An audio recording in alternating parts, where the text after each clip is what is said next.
Welcome to the Innovation Teacher with Dr. Greg Watson, where we explore how innovation is taught across disciplines, from the sciences to the arts, from classrooms to communities. I'm Greg, a professor and lifelong learner, here to share stories and strategies that highlight the creativity and discovery innovators like you are using in education and how we can build on it.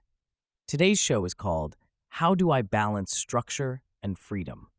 Let's dive in. Here's what I call the Goldilocks principle of teaching. Too much structure kills creativity, but too much freedom creates chaos. Most classrooms swing like a pendulum between micromanagement and complete open-endedness, and both approaches fail our students.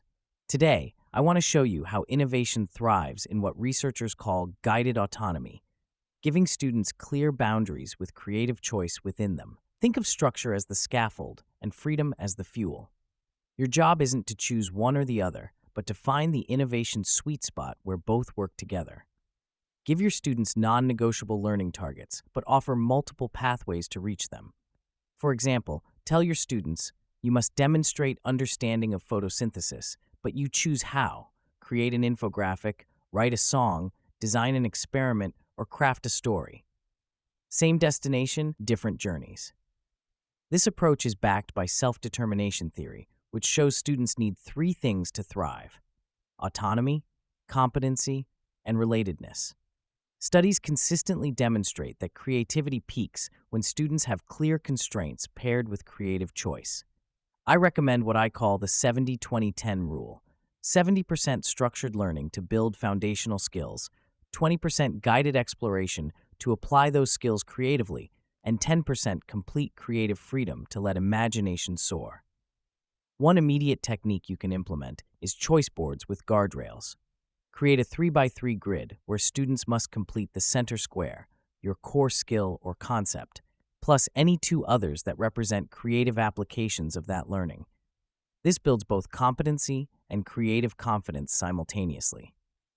Let me share a story that illustrates this beautifully. An 8th grade English teacher I know created what she called the Poetry Prison Project. She gave her students constraint poetry assignments. They had to write poems using only words cut from newspaper headlines. Here's the magic. Those tight constraints sparked incredible creativity. Students produced more innovative, engaging work than they ever did with write about anything assignments. The lesson? Boundaries don't limit creativity. They focus and amplify it. This week, I challenge you to pick one assignment and add a creative constraint.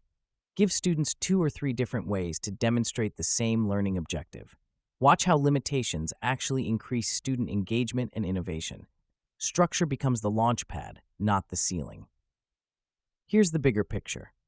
Life requires guided autonomy.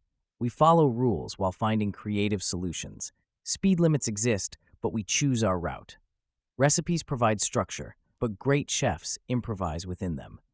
By teaching students to innovate within boundaries, we're preparing them for real-world problem-solving. The most successful people aren't rule breakers. They're creative rule benders who find new possibilities within existing frameworks. Thanks for listening to the Innovation Teacher with Dr. Greg Watson. If you found this valuable, subscribe, share, or leave a review. It helps more educators and innovators bring creativity and problem-solving into every classroom.